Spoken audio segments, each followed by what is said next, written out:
game against Cibona, expected and hope that we're going to play the same way. As I told to one of your colleagues yesterday when he interviewed, that two teams are playing the game. So to repeat the game against Cibona, we have to play Cibona again maybe. Aš žinau, kad po rungtynių su Cibona daug kas tikėjosi panašių rungtynių, bet kai vakar vienam iš žurnalistų jau pasakiau, kad rungtynės žaidžia dvi komandos ir kad būtų rungtynės tokios pačios, reikia dviejų tų pačių komandų. But even not then, you're not sure you can repeat. So how the season in this Euroleague is going further and further, what we put on our back from the beginning with this 4-0 start. Sezonas tęsiasi ir mes jau po 4-0 pradžios sugrąžinome ir ką jau turime. Now it's our obligation to carry on the way we did it. Dabar mums pareiga toliau taip žygiuoti. As long as I'm speaking with you, and the same thing I'm speaking to my players, that every time we play and we make a win, or we lost from a fight, from a decent game, we are obliged to find the motive in that presentation that night.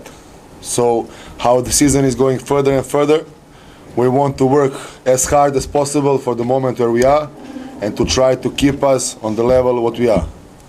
Kaip sakau jums, taip jūs sakau kiekvienam savo žaidėjui, kad ar mes laimime, ar pralaimime po sunkios kovos, turime iš tų rungtynių pasimti tokį motyvą ir kovoti kiekvienose rungtynėse ir būtent tai dienai. So I congratulated my players that they stayed on the level what we were before. For me, this is the same victory like every other until now. Sveikinu savo žaidėjus, kad jie išliko tokie, kokie ir buvo. Iš tos rungtynės man tokios, iš to pergalė man tokia pati, kokios buvo ir kitos. And being on the top of the group with the 6-0 record is nothing but the obligation for the future. So I'm not calculating anything, we are not watching anything, we are going from opponent to opponent.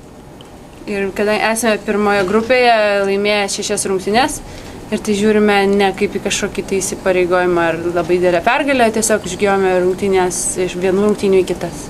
Speaking about game tonight, before the game I said to the players and I said also for a couple of interviews that this is totally different team and that each comparison about the game in Milano and the game tonight is not possible only about their offensive rebounding. And that was one of the goals we supposed to stop and we did it. Šiandien prieš rungtynes pasakiau savo žaidėjams, kad tai yra visai kita komanda negu buvo Milane, kurią mes nugalėjome. Ir svarbu sustabdyti jų puolime atkovotus kamuolius ir mes tai padarėme. We had, I can say, a little bit slim opening, knowing which are the main points in their team. Actually, we did a bad job on Sisei. We were not aggressive, and in a moment when I called a timeout, it was frustrating for me that we were just one foul in the 5th minute of the first quarter and the opponent was up. Pradėjome gal ne taip gerai ir blogai iš tikrųjų gynėmės prieš Sisei ir kai aš pasiėmiau pirmą minutės pertraukėlę, buvau supykęs, kad per 5 pirmas minutės mes turėjome tik tai vieną pražangą. And when you watch statistics, we make 20 fouls on the end. And there was a reserve for a couple of more, especially in situations where we were not in a bonus. Ir paskui, dabar pažiūrėjus, paskui padarėme 20 pražangų, kurių reikėjo. Since that I said to you that Armani is a different team, we had a chance to see tonight that they are much more serious and then experience of those players like Buker, Sisei and Vukcevic outside, contribution of maybe. He is not anymore the prospect. He is like a player who is contributing to the team huge. Gallinari, those players, and what we did a great job inside, those players, whenever they had the chance to push and catch us, they were doing that. Tai šiandien pamatėm visai kitą komandą negu buvo sezono pradžioje. Ir Sisei, Bukeris ir Vukcevičius puikiai žaidžia ir Galinaris, kurį dar kažkas vadino talentu, bet iš tiesų jis jau yra puikus žaidėjas ir visi prisidėjo.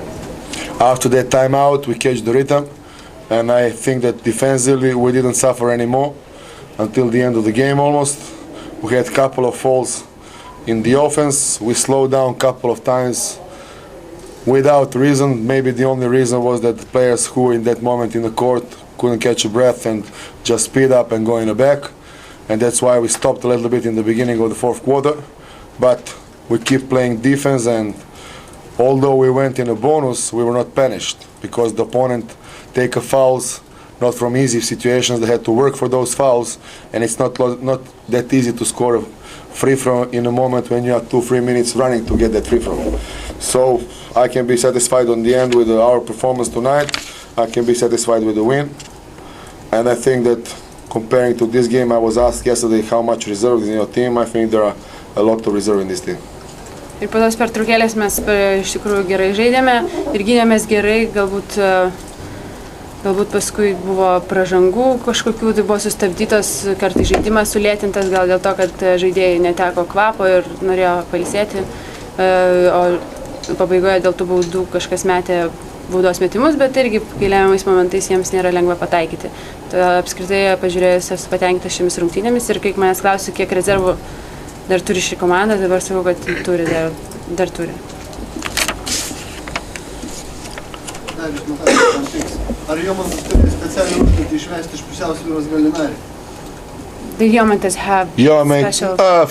Joma and Minda are the players who are contributing, and from my standpoint, as much as I see, maybe they are playing the best season in a row, especially on the biggest level, like Euroleague is. Jomantas ir Mindaugas Lukauskis apskritai, man atrodo, žaidžia geriausią sezoną, ypač tokiam lygiai kaip Eurolyga. Actually, Joma make a good job because in the beginning we were a little bit slim, especially on Cisse and Gallinari. If I could go by the total logic, I will put Chuck Aitson on Gallinari because Chuck is a tough guy and he's fast and he's more experienced than those two guys. But on the other hand, we didn't want to sacrifice him in the beginning of that, especially when they started with the 2-point guards. But Joma, together with Minda, when he stepped up a second half, and he played great defense on Vukcevic, also make a good job in the defense. Actually, I'm satisfied with overall performance. Only my remarks go to Matt in the beginning of the game, why he opened Cisse on the way. We didn't make a deal because he had the fouls to help himself. He didn't do that. Actually, the worst thing, which is that he get him out of game because he was not keeping Cisse quiet. Jomantas atliko gerą darbą ir dingamas Galinarį. Ir šiaip pažiūrėjus, galbūt logiškiau būtų Eitsoną statyti deng Galinarį, tačiau jie pradėjo žaidimą su dviem žaidėjais ir nenorėjome įkvoti Eitsoną. Tik buvau nepatenkintas tik dėl vieno, kad Nilsenas kaip pradžioje dengėsi prieš Cissejų, jis paliko ne taip, kaip turėjo ir dėl to jis buvo išimtas iš žaidimo. Bet treneris turbūt neišgirdo iš jūsų vertimo, mano klausimą. Apie išnervinimą ar kad? Ar buvo užduotis Jomanto išprovokuoti, kad iš pusiausvyros? No. That's Joma style. Joma was believe me, Joma was this night on the edge. Before I switch him, I was in a doubt 2 minutes to switch him or not switch him. I saw him tough, but he was losing a power and he was on the edge to be called technical because he started to flop. He started to fake because he was losing power. But that's a Joma style of game. Joma is a player, if he played this way, he can be top European player with a special tasks, so if the player knows what is his life, then he's a real player, He don't have to find himself on the other parts. Other parts of the game are coming on the end. Such a Lukauskis, he opened, I can say, a slim way defense, and he was nervous a little bit. Second half, he went a hard defense, and then he was confident he started scoring. Tai nebuvo Jomantas, Jomantas yra toks žaidėjas ir aš mačiau jau vienu momentu, norėjau išimti, nes matėsi, kad techninis jisai gali gauti, kai Jomantui šiek tiek jau trūksta jėgų, jisai galbūt šiek tiek pradeda vaidinti, bet tai yra jo stilius ir jeigu jis tokiu žaidėju bus, žinodamas savo konkretų užduotį ir kuo jis yra geras, jis gali tapti pačiu geriausiu Europos žaidėju. Lukauskis irgi, kai kažkiek tai nepataikė, paskui išėmiau vėl ir tada pradėjo mėtyti. Viskas ar dar tokias nors turi? Ar problema? Ne, prašau. Kaip su sūnumi po praeitų rungtynių? Kokia sūnaus nuotaika buvo? Was the son happy or what was the son? He's now in Belgrade and he watched the game because Serbian TV transmitted this game tonight. But last time... No, he was happy. He was sleeping when I came home, but he was happy, Mother translated him what happened and so he was happy and tonight he watched the game and called up and congratulated after the game. Tai jis buvo laimingas po praėjusių rungtynių, nors miegojo, kai aš grįžau, šiandien jis jau dabar Belgrade, bet šiandien Serbijoje tiesiog įrodė šias rungtynes, todėl jis žiūrėjo.